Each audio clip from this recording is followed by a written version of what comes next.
안녕하세요, 글로벌토스 원선우입니다. 오늘은 동대문 DDP에서 진행되고 있는 코나 신차 발표회 현장에 지금 와 있습니다.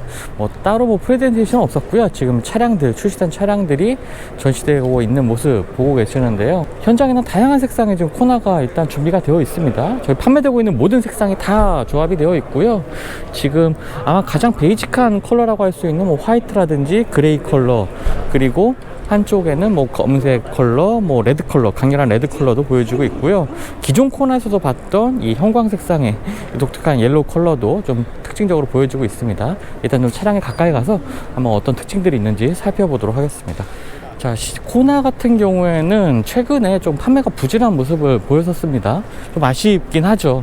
사실 국내 소형 SUV 시장을 좀 견인하고 있다시피 했던 차량이긴 한데, 좀 작은 차에 대한 소비자들의 요구가 좀 줄어들면서 아쉽게도 좀 판매가 좀 감소를 했습니다. 사실 2017년도에 처음 코나가 출시될 당시에만 해도 이 코나가 좀 후발주자였죠. 국내 시장에서는 티볼리라든지 트랙스, QM3 같은 차량들이 좀 인기를 끌던 시장에 후발주자로 코나가 출시가 됐었습니다. 당시에 그 현대차 정의선 회장이 무대에 올라서 흰 티셔츠에 청바지 차림으로 차량을 소개하던 모습이 떠오르기도 하는데요. 그만큼 정의선 회장이 처음으로 이제 차량 개발을 주도했던 차량이기도 하고요. 이번에 새롭게 출시된 코나 역시 굉장히 좀 힘을 많이 싣고 있는 모습을 좀 보여주고 있습니다. 국내 시장에서의 판매는 조금 부진한 모습을 보여주고 있지만, 수출에 있어서는, 해외 판매에 있어서는 굉장히 좋은 모습을 보여주고 있죠. 해외 시장에서 가장 많이 판매되고 있는 차량 중에 하나가 바로 이 코나인데요. 그만큼 해외 시장에서의, 글로벌 시장에서의 경쟁력을 높이기 위한 여러 가지 편의 장비라든지 주행 안전 기술, 이런 것들이 녹여들었습니다. 거기다가 이제 디자인 변화가 굉장히 좀 크죠. 전면부의 심리스바 같은 경우에도 이제 그랜저라든지 스타리에서 봤던 그러한 디자인들을 그대로 유지하고 있는데요. 조금 더 찬찬히 한번 디자인 살펴보도록 하겠습니다. 일단은 조금 짙은 컬러의 쥐색 정도라고 표현할 수가 있겠네요. 이 심리스 바가 있는 전면부 디자인 같은 경우에 좀 굉장히 인상적인 모습을 보여주고 있죠. 코나는 개발 초기부터 이제 전기차의 디자인을 굉장히 고려해서 개발이 되었다고 합니다. 그래서 이 전면부에 전통적인 형태의 이제 라디에이터 그릴 같은 것들이 강조되지 않고 좀 매끈한 형태로 이렇게 다듬어져 있죠. 안쪽에 이제 액티브 셔터 그릴 같은 것도 마련되어 있어서 또 안쪽에 공기 냉각 같은 것도 돋고 있고요. 지금 보시는 이 전면부 디자인이 기본형 모델입니다. 기존에 출시됐던 코나는 그 기본형 모델의 디자인이 조금 뭔가 좀 양소류 같다는 느낌을 좀 많이 받았었습니다. 매끈한 디자인이 조금 다소 좀 어색하다는 느낌도 받았었는데, 새로워진 코나의 전면부 디자인은 실제로 마주 보면은 굉장히 볼륨감 있고 입체적이라는 생각을 많이 하실 것 같아요. 사진으로만 봤을 때는 굉장히 밋밋한 느낌이 좀 많이 들었었는데, 실제로 보니까 신차 발표에 소개 올 때마다 하는 얘기인 것 같긴 한데, 실제로 보면 더 낫습니다. 그리고 헤드램프는 이렇게 차량의 모서리 쪽에 이제 위치해 있는 것, LED 헤드램프가 위치해 있죠.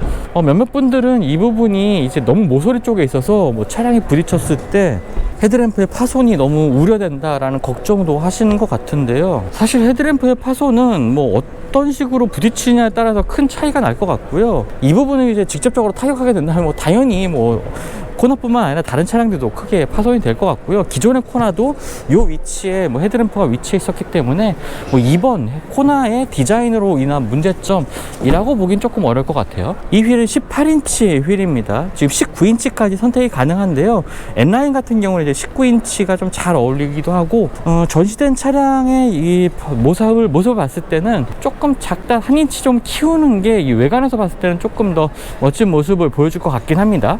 휠의 디자인은 이런 형태로 생겼고요. 자, 이번에는 강렬한 옐로우 컬러의 이 차량을 통해서 한번 차량의 측면 디자인 살펴보도록 하죠. 측면 디자인도 휠 하우스 주변이라든지 차량의 아랫부분에 플라스틱 몰딩들이 더해졌는데요. 그 크기가 굉장히 좀 크게 이제 몰딩 처리가 되어 있습니다. 조금 더 터프한 이미지를 강조하기 위한 이런 몰딩 처리는 기존 코나에서도 적용이 됐었는데, 그 부분이 좀 더 영역이 좀 확대가 됐습니다. 아래쪽도 그렇고요. 휠 하우스 주변도 그렇고요.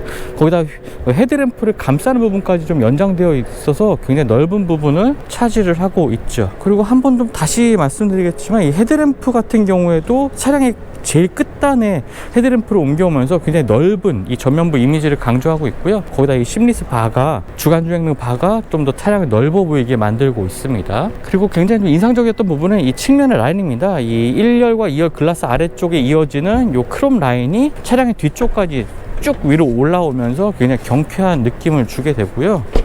거기다 차량의 후면부 디자인도 조금 더 라인을 강조한 이렇게 동글동글한 형태의 후면부 디자인이다 보니까 조금 더 뒤가, 차량의 뒤쪽이 좀 경쾌해 보이는 느낌을 많이 받게 됩니다. 역시나 리어램프도 차량의 완전히 모서리 쪽으로 끝까지 좀 가져오면서 차량을 좀 더 넓게 보이는 효과, 이런 것들을 보여주고 있고요. 자, 후면부 디자인에서는 아래쪽에 이 범퍼 디자인도 이렇게 약간 좀 엉덩이가 치켜 올라간 듯한 이런 범퍼 형태 보여주고 있습니다. 리어 스포일러까지 이 크롬 라인이 쭉 차량을 감싸듯이 좀 이어지면서 차량의 측면에서부터 후면까지 이어지는 라인에 조금 일관성을 가지고 가는 부분, 이런 부분들은 굉장히 좀 좋은 부분인 것 같아요.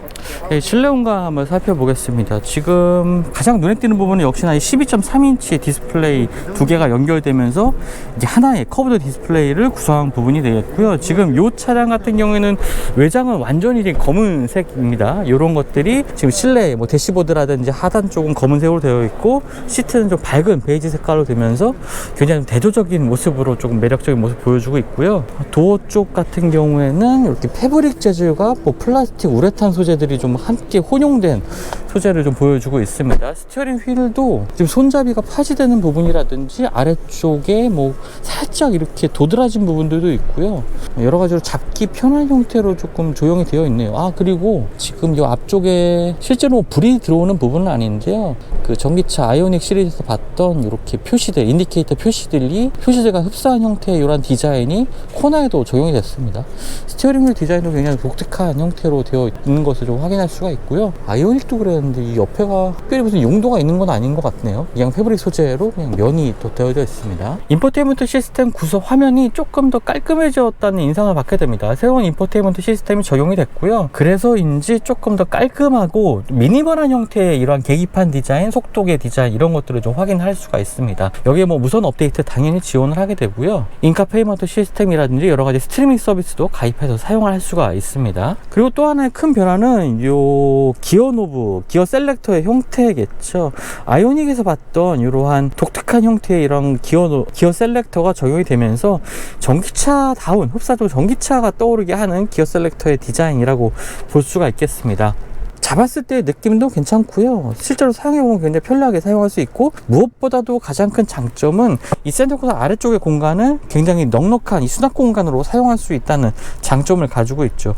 실제로 제가 지금 봐도 뭐 충전 단자라든지 스마트폰 무선 충전 패드, 거기다가 컵홀더의 구성, 수납 공간, 이런 것들이 굉장히 사용하기 편한 형태로 좀 되어 있습니다.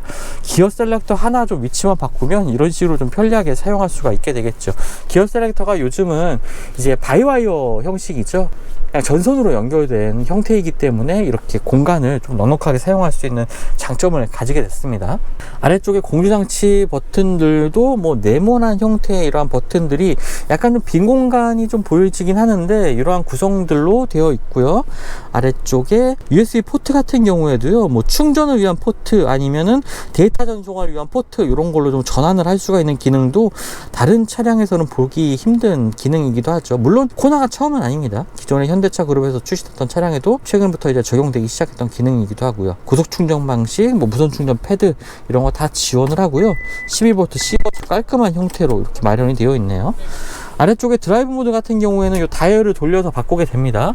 주행 모드는 에코, 노멀, 스포츠, 이런 식으로 바뀌게 되고요. 스티어링 열선 같은 경우에도 2단계, 시트 열선, 그 다음에 시트 통풍도 3단계로 조절이 가능합니다.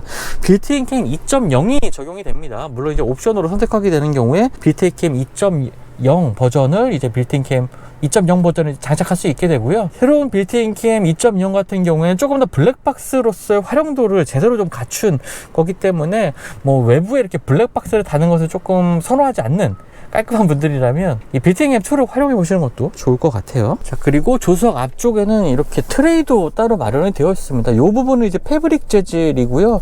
플라스틱 재질, 위쪽은 탄성감이 그렇게 좋진 않은데 플라스틱 소재입니다. 뭐 우레탄 소재도 아니고요. 그냥 플라스틱 소재로 되어 있고요. 송풍구 같은 경우에도 뭐 대시보드 쪽에 깔끔하게 이렇게 디자인된 형태로 송풍구가 좀 마련이 되어 있어서 유난히 좀 두드러지거나 하는 느낌은 좀 받기 어려운 것 같습니다. 좀 검은 색상 실내 같은 경우에는 이런 식으로 구성이 되는 점 볼 수가 있고요. 저 암레스트 아래쪽에 수납 공간도 이렇게 트레이가 마련되는 식으로 활용도를 높였습니다. 트도 네, 이런 형태로 되어 있고요. 뭐 디자인 요소들도 이렇게 들어가 있는 점이 좋은 것 같아요. 타공 형태이기 때문에 뭐 굉장히 부드러운 가죽 시트, 인조 가죽 시트라기보다는 좀 편의성을 높인 기능이라고 좀 볼 수가 있겠습니다. 그리고 조수석의 릴렉스 시트도 이제 옵션을 통해서 추가할 수가 있고요. 이제 2열 공간 살펴보겠습니다. 뭐 코나가 사실 실내 공간이 굉장히 넓은 차량은 아니죠. 하지만 이번에 휠베이스가 이제 60mm가 늘어나면서 이런 것들이 2열 공간의 여유로운 공간으로 조금 더 확보가 됐습니다. 여선 시트 3단계 조절이 가능하고요. 앞쪽에 송풍구 기능 마련이 되어 있습니다. 또 C타입의 포트 2개도 이쪽에 있고요. 1열 운전석 시트에는 뭐 러기지 네트가 없는데 그 조수석 뒤쪽에는 이렇게 러기지 네트 마련되어 있고 시트는 2단계로 이제 각도 조절이 가능합니다. 1단계 2단계 이런 식으로 2단계로 조절이 가능하고요. 각도 차이는 한 요 정도 라고 보시면 되겠네요. 암레스트는 이렇게 생겼고 시트는 네, 6대4로 이제 폴딩되는 시트로 구성이 되어 있습니다. 굉장히 플랫하게 적재 공간과의 좀 틈도 계산이 최소화한 모습도 보여지고 있고요. 지금 전시된 차량들은 모두 풀옵션 차량이긴 한데 뭐 썬루프 같은 경우에는 1열 쪽만 열리는 썬루프가 마련이 됩니다. 네, 적재 공간 살펴보겠습니다. 이 테일게이트 같은 경우에도요, 자동차 앞쪽에 이제 설정을 통해서 이 높이를 조절할 수가 있습니다. 스마트 테일게이트가 적용돼서 차고가 조금 낮은 이 주차 공간에 주차할 때도 이 문을 열었을 때 닫는 경우를 없도록 이제 조절할 수가 있겠죠. 그리고 위쪽에는 짐이 넘어가지 않는 이런 것들도 패널들도 마련이 되어 있고요. 적재 공간 자체는 한 732리터로 굉장히 좀 늘어났습니다. 그래서 동급 모델들 가운데서는 가장 넓은 이 적재 공간을 확보를 하는 것 같고요. 아래쪽에는 꽤나 넉넉한 이 수납, 여분의 수납 공간들도 마련되어 있고, 또 이 패널들은 이런 식으로 아래쪽으로 내려서 조금 더 깊은 공간까지도 활용을 할 수가 있습니다. 자, 시트를 모두 한번 평탄화를 시켰는데요. 지금 2열 시트와 적재 공간 사이의 틈도 아주 깔끔하게 마감이 되어 있고 굉장히 평탄화가 잘 된 이 2열 공간, 적재 공간 모습을 좀 볼 수가 있겠습니다. 뭐 차박 용도로 활용하실 수 있을까 고민하시는 분들도 계실 텐데, 키가 큰 분들은 조금 1열 시트를 충분히 앞으로 붙이고 뭐 여분의 공간들을 잘 이렇게 시트를 마감을 한다면 차박 용도로도 사용하시기에도 쓸만한 공간을 좀 확보를 하고 있습니다. 하지만 굉장히 좀 넓은 공간까지는 좀 확보하고 있지 않으니까 이런 것들은 아마 전시장에서 한번 직접 체험을 해보시고 좀 비교를 해보시면 좋을 것 같습니다. 자, 이번에는 N9 패키지 한번 살펴보겠습니다. 지금 코나 기존 모델도 이제 N9 패키지 같은 경우에 조금 디자인 차별성을 뒀었죠. 굉장히 좀 큰 차이가 났었는데, 이번에는 N9 패키지 같은 경우에 이 상단은 뭐 동일하긴 하지만 아래쪽 범퍼 디자인이 굉장히 좀 강한 인상을 보여주는 그런 것들이 적용이 됐습니다. 그리고 이 N9 로고도 덧대어져 있고요. 확실히 기존의 그 일반 모델보다는 N9 모델이 조금 더 제 마음에는 좀 드는 것 같아요. 물론 패키지 가격이 뭐 굉장히 좀 비싸긴 합니다. 자, 그리고 N9 같은 경우에 지금 19인치 휠이 적용이 됐네요. 가운데 N 로고도 덧대어져 있고요. 19인치 휠의 디자인은 좀 차별화를 두고 있습니다. N9은 이 측면에 N 로고도 덧대어져 있는 모습도 보여지고요. 사실 코나 같은 경우에는 이 진짜 고성능 모델이라고 할 수 있는 N 모델에 대한 출시가 사실 미정입니다. 출시를 좀 회의적으로 보고 있는데요. 아무래도 배출가스 규제도 조금 더 강화되고 있고, 코나 모델에 N이 정말 필요할까라는 내부적인 고민이 있는 것 같습니다. 그래서 아마도 N9이 추가가 되고 조금 더 스포티한 외관 디자인을 원하시는 분들이라면 N9을 통해서 외관 치장을 좀 하시면 좋을 것 같네요. 차량의 후면부의 N9의 디자인도 굉장히 차별화된 모습 보여주고 있습니다. 위쪽에 이 리어 스포일러도 강렬한 형태로 보여지고 있고요. 아래쪽에 범퍼 디자인도 뭐 리어 디퓨저도 굉장히 강조된 모습 보이고 있죠. 일반 모델의 후면부는 그냥 이런 은색으로 된 이 플라스틱 패널이 덧대어져 있고 배기구가 살짝 강조된 모습인데, N라인 같은 경우에는 이 배기구도 제대로 좀 강조된 형태로 보여주고 있습니다. 이 부분도 다 스틸로 되어 있는 제대로 된 배기구 디자인을 보여주기 때문에 뒤쪽에서 봤을 때의 존재감이 더욱더 화려하고 강렬한 인상을 보여주고 있습니다. 특히나 이제 리어 스포일러의 디자인이 굉장히 마음에 드네요. 네, 지금까지 신형 코나 만나봤습니다. 뭐 디자인의 변화도 굉장히 크고 5년 만에 이제 변화라서 그런지 디자인의 변화도 크고 실내 편의 기능이라든지 주행 보조 시스템도 대거 좀 개선이 됐습니다. 아무래도 상품성을 좀 올려서 이 치열해진 이 소형 SUV 시장, 글로벌 시장에서의 경쟁에서 조금 우위를 점하기 위한 모습 보여주고 있고요. 또 국내에서도 판매가 좀 부진하기 때문에 이런 것을 좀 타개하기 위한 디자인 변화, 그리고 실내 구성의 변화, 상업성의 변화, 이런 것들을 좀 엿볼 수가 있었습니다. 파워트레인의 구성이 1.6 터보, 2.0 가솔린, 그 다음에 하이브리드 모델 세 가지로 구성이 되고요. 전기차 모델은 2분기 정도에 공개가 되고 3분기부터 좀 고객 인도가 시작이 될 거라고 합니다. 그리고 이 기본적인 내연기관 모델 같은 경우에는 설이 지나면은 아마 고객 인도가 시작이 될 거라고 하고요. 가격이 조금 오른 부분 때문에 논란이 있는 것 같습니다. 거의 한 300에서 400만 원 정도 가격 인상이 좀 이루어지고 있는데요. 가격 인상 폭이 한 10% 가까이 난다는 좀 계산이 되거든요. 굉장히 좀 비싼 가격 인상을 보여주고 있죠. 물론 이제 여러 가지 편의 기능들의 개선들이 이루어졌기 때문에 그런 것들을 하지만 좀 감안하더라도 가격 인상 폭이 너무 크지 않았나 라는 생각이 들기도 합니다. 한 200만 원 선에서 차량 가격을 좀 조정을 했다면 더 좋지 않았을까라는 좀 아쉬움이 들긴 하는데요. 하지만 또 국내 소비자분들의 차량 구매 이러한 패턴들을 보면은 뭐 이런 가격 인상도 어느 정도는 수긍할 걸로 보여집니다. 풀옵션 사양에 대한 그 소비자들의 요구가 굉장히 좀 항상 좀 커왔고요. 역시나 그만큼 이제 좋은 기능들, 최신 기능들에 대한 선호도도 굉장히 높은 상태입니다. 그렇다 보니까 이 정도의 가격 인상이 포함된 상품성의 개선, 이런 것들을 소비자들도 충분히 좀 어느 정도 받아들일 수 있는 그러한 변화의 수준이라고 좀 보여지고요. 자, 이제 마지막으로 궁금해지는 부분은 이제 승차감이 얼마나 좀 개선됐을까라는 부분인데요. MVH 성능, 정숙성 부분에 있어서도 좀 많은 개선을 이뤘다고 하고요. 특히나 서스펜션 세팅 이런 것들을 변화를 통해서 승차감을 향상시키는 변화를 좀 추구를 했다고 합니다. 얼마 후에 좀 시승 행사가 좀 진행이 될 예정이고요. 그때 시승을 통해서 또 어떤 주행 성능의 변화 좀 찾고 있는지 한번 확인해 보도록 하겠습니다. 네, 지금까지 글로벌 토스 원선웅이었고요. 저는 또 다음 영상 통해서 만나뵙도록 하겠습니다. 감사합니다.